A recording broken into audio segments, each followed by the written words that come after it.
Hi there, I'm Christian Eschbach. Uh, Welcome to another episode of my CD album review show. If you have not watched the last episode, my review for Metallica's S&M, you should go watch that video first. The reason why you should go watch that video first is I recorded that video specifically so I had the first one covered so I could cover the second one. I wanted to cover a brand new album, so that was released this year in 2020. So Metallica's S&M 2, released in 2020. It was not recorded in 2020. They're clearly COVID crap, but the album was released this year. This is a case where the sequel outdoes the original. People always talk about that with movies. They're always like, the sequel's never better than the original. And then you say, well, Empire over New Hope. Sequel's better than the original, right? Personally, I go with Jedi over the two of those, but, we're not getting into that discussion. The point is, sequel better than the original. So we're going to now go into the sequel. The sequel starts off the exact same way as the original did. It has to. Metallica doing the Ecstasy of Gold. Or not Metallica, sorry. The symphony playing Metallica out to the Ecstasy of Gold.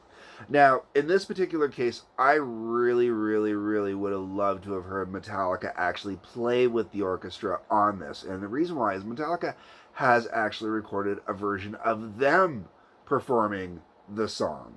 It hasn't been released on a Metallica CD. It was released on a tribute CD for the original composer, whose name is escaping me at the moment. I do apologize.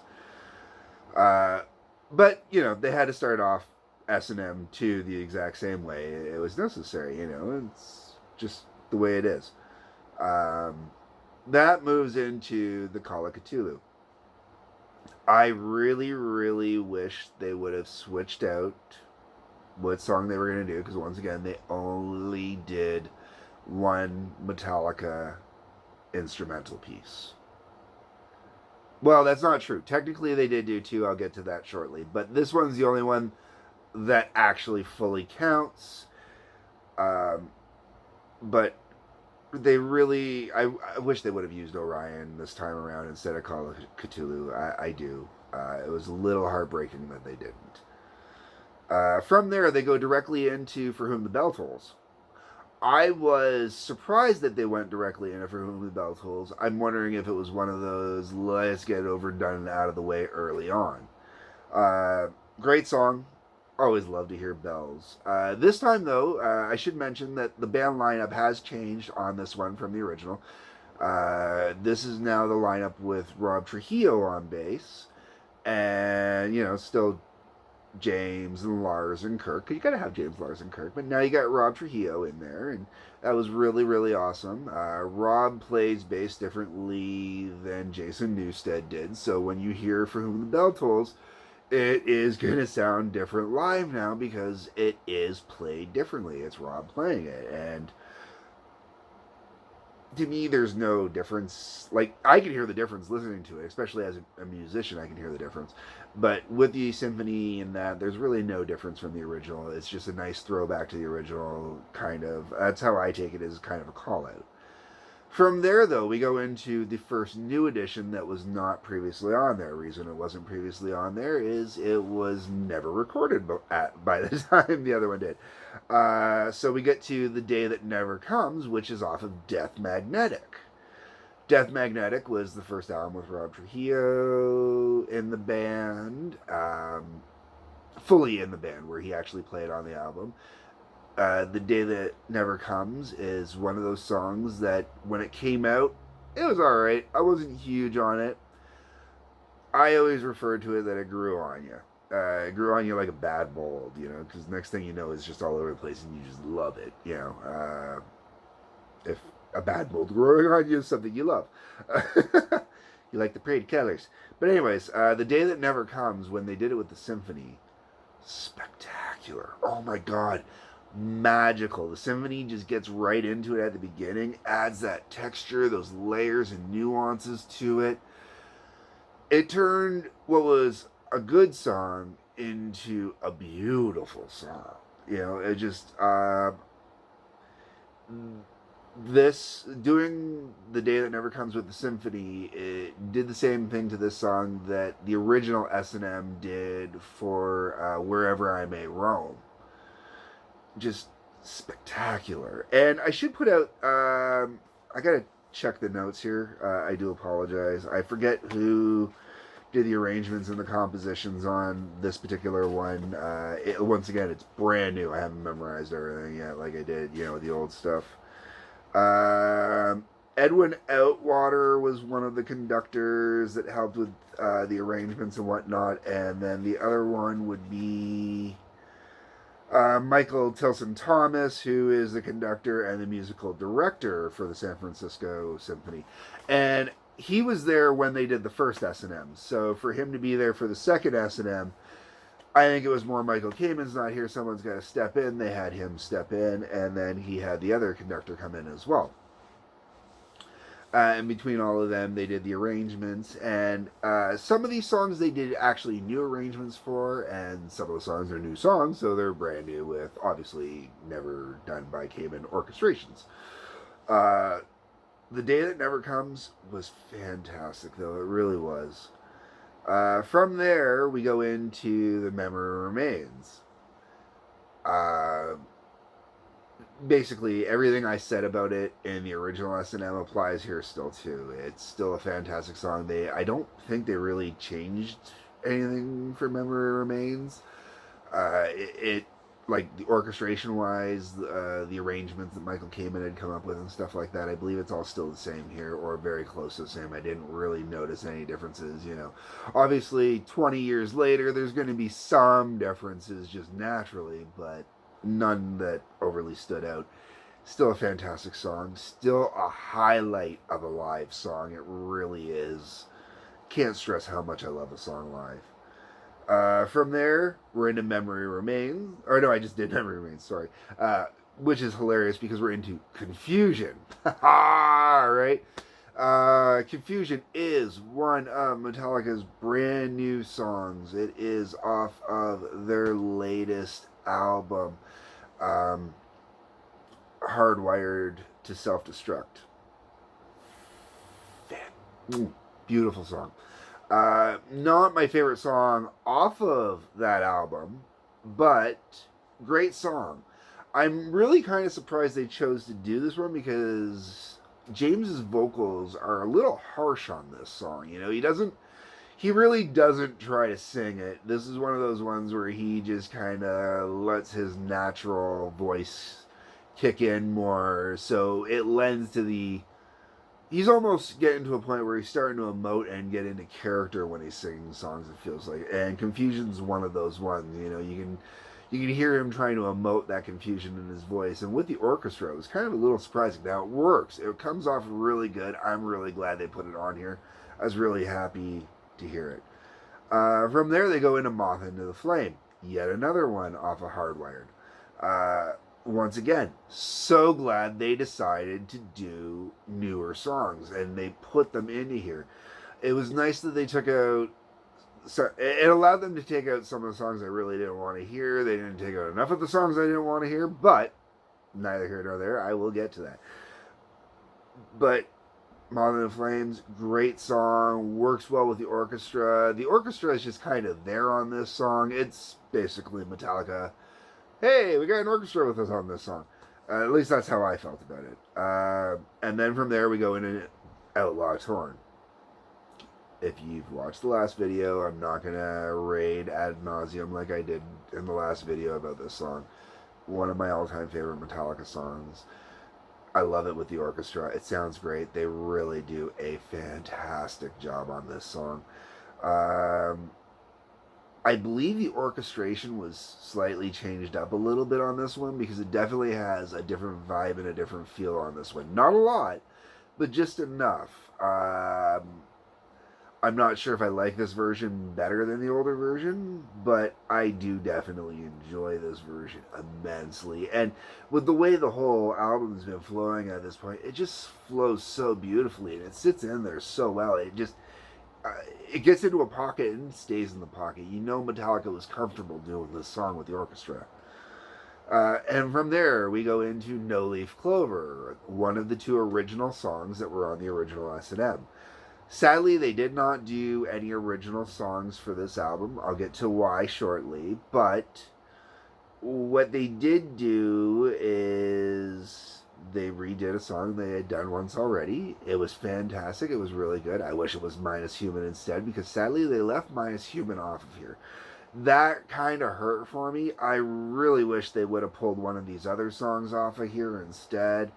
You know, and I'll get to which other songs. I really wish Minus Human had been on here again, because they don't get to do it often, right? So that's one of those songs, it should be there. But No Leaf Clover, you can't miss for a song that was originally recorded to be done with an orchestra anyway. So, you know, it's awesome. Really good. And then we go from there, we go to Halo of Fire.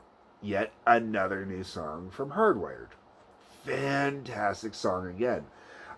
This was one of the better songs from the album, I think. I really enjoy this one. It was a good choice to pick to go with this collection. Sorry, allergies. So Halo of Fire finished off the first disc of the album, the first set, if you like. Much stronger finish than on the original S&M. The original S&M finished off with Bleeding Me, which kind of lulled everybody into an intermission. This keeps everybody fired up. You know, they're really pumped. They can't wait to come back and, you know, keep listening. When we get into the second set, Lars comes out, does a little speech, does a little talking, introduces, you know, the various people, does all that, and then the conductor takes over and he starts talking about the song that they're about to play.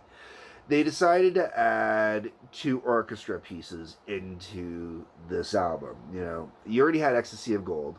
So to start off the second set, now, it's nice to hear the conductor talking about the song and giving everybody a good little ooh, blah, blah, blah, blah, blah, blah, and a history and stuff like that.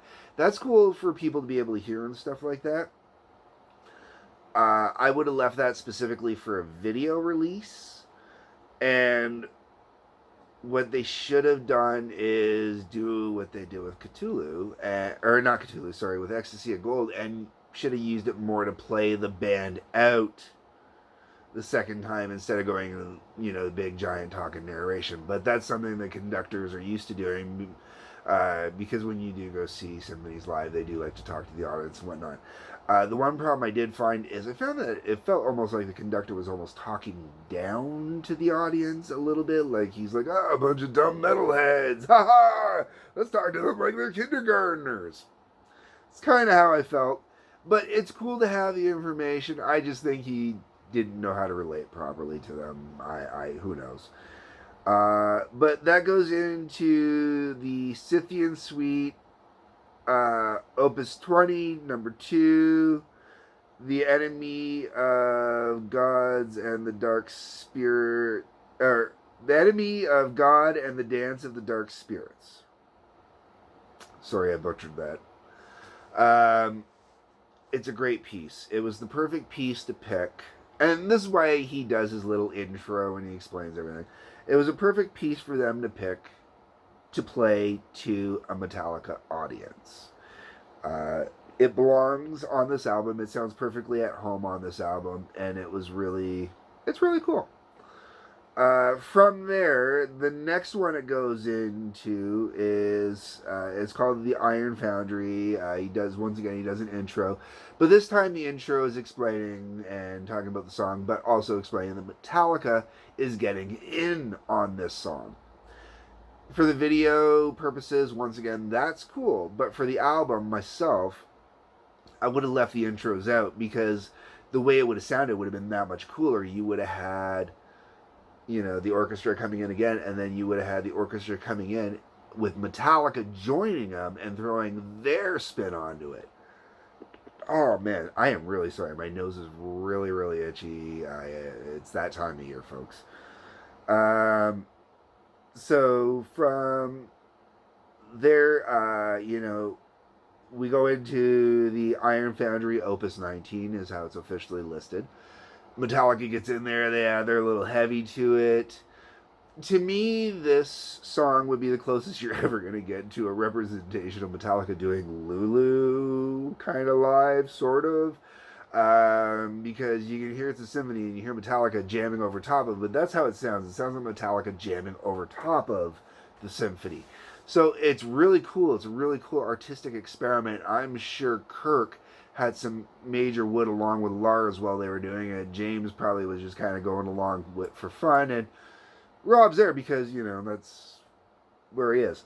So, um, great song though. I just myself as an album listener, I would have loved to have just heard it go from the symphony into Metallica with the symphony back into full on Metallica again.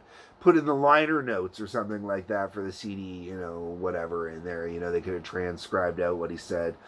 Whatever. It doesn't. It's not that big of a deal. It took to me, one of the other reasons I would have left it out, other than it would have sounded cooler this way, is they could have thrown another song in there still. Like All the Talking took up enough space for at least one more song, and as you've all heard me complain, Orion could have been in there. or, hear me out. Because from there, the next song they go into is Unforgiven 3. So if they had taken out all that introduction crap for the songs, they could have theoretically fit 1, 2, and maybe 3 all in there together. Could you imagine getting that with an orchestra perfectly done out? So it's this big arcing almost trilogy. It's not meant to be a big arcing trilogy, but it really could have been done as a big arcing trilogy. They didn't do it. But what they did do with Unforgiven 3, first off, they went acoustic. Yeah. Oh my god, this song was beautiful. It brought tears to my eyes the first time I heard it. It was just that beautifully orchestrated. I was moved. A Metallica song moved me to tears because of how beautiful it sounded. Think about that. Think about that. Really honestly think about that. Being moved by a Metallica song. And it's like the hardest almost of the Metallica Unforgiven trilogy. It was just, oh. And from there, they go to a Saint Anger song. Saint Anger, the album that's basically disappeared from the Metallica lexicon. I don't understand why. I mean, people bitch and complain, but it was a good album. I stand by it. Not every song was great. And of all songs they would have picked, I was surprised they picked All Within My Hands. But the treatment that it gets on this album is magical. Oh my god. I will only... Unforgiven 3 and All Within My Hands, the way they went acoustic with both of these songs and the way that it was orchestrated and the way that they're performed, they're moving. I mean, absolutely purely moving. Like, even talking about them, I'm starting to feel welled up. That's how moving these two songs were. You've heard me mention what they did with Wherever I May Roam on the previous one. These songs exceeded that and go well beyond that. I mean, the orchestrations, everything on here is just wow. Mesmerizing. It was just wow. That's all I can say is just wow. And for me to be so speechless about that. Now, we've gotten through all of that. Now, these, like I said, mentioned they were acoustic, so Metallica needs a second. They gotta go get all the electric rig back up, turn everything back on, get everything pretty. So, what they do is they decide to do something that was both shocking and moving, and I talk about the other two moving me and almost bringing me to tears. First time I heard this, I caught this on YouTube, just, browsing around. And I did. I started crying. I actually gotta open the liner notes because I don't remember the name of it. But for the next song, they pulled out something spectacular. Um, they had Scott Pingle, and I do apologize if I'm pronouncing that wrong. Scott Pingle is, I believe, at least for this show, was the head bassist. And when I say bassist, I mean the actual classical bass. Like, you know what I'm talking about, okay? As I'm acting like a jackass. So, Scott Pingle convinced Metallica. I'm almost in tears again talking about this. That's how amazing this was. He convinced Metallica to let him do Anastasia, Pulling Teeth by Cliff Burton. You can hear me tearing up, man. That's how amazing this moment was to hear. And yeah, I gotta move on because of it. It was that amazing. And if you watch the video, you can see Lars is almost crying too by the end of it. Because he gets to play it live for the first time in 30 fucking years almost. So, well, okay, we'll say 25. But yeah, you just... wow. And then from there we go into Wherever I May Roam. I don't have to go on about that. I'd rather you go watch it in the original video because that gives me a second to recompose myself again. Wherever I May Roam. I mean, like, the second set is this beautifully, perfectly laid out set that realistically, I almost want to say record it in the studio, guys. Get it all done in the studio with the orchestra. Do it, this whole thing in the studio, because it'll be the most amazing album ever released. I really think it would. Because it's just so emotionally grabbing and pulling. Now, I hate to say it, but it's the end of the album is where it starts to let me down a little bit. First off, 4 songs in a row, all done on the previous S&M. Erg. Couple other songs on here that were different or new would have been nice as well. But we go into 1. Now, they definitely did new arrangements for 1 on this one. I am positive there was definitely some new adjustments made on 1 on this one. Not a lot, but definitely some new. It definitely had a different vibe, but it's still fantastic. It still sounds great. From there, we go into Master of Puppets. I think they could have left Master of Puppets out on this one. It would have been okay. I mean, I know the fans definitely want to hear it. I don't think it was necessary. They definitely did new arrangements on this one. The orchestra is more front and center on this one. I like what they did with this one compared to the last one. I think it was better. The Bane of My Existence, Nothing Else Matters, follows that up. They could have left it out. It has to be in there because it's kind of that. Once again, if you saw the previous videos, that whole homage Michael Kamen thing. Now with Michael Kamen having passed on, them playing the first song they did with Michael Kamen, which eventually led to the whole S&M series.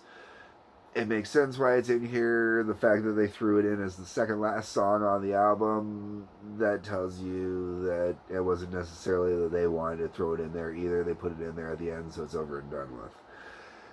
And then they leave everybody at the end of the night with Enter Sandman.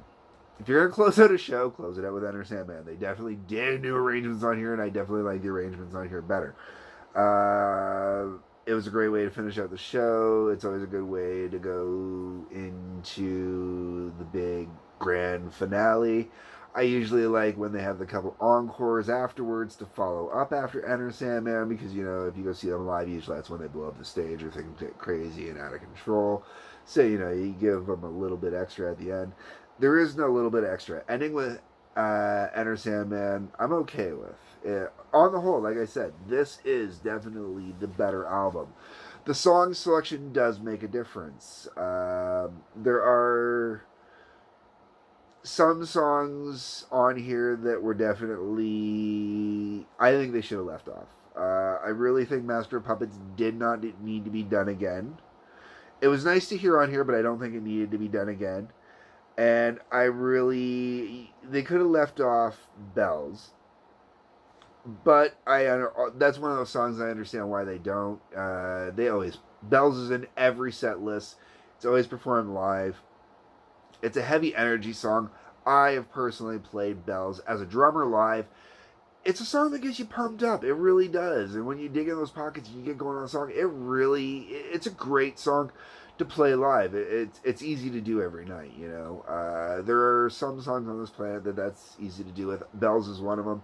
I can see why it's on here, but it's really not a whole lot different from the last one. I think they could have done a little more with it.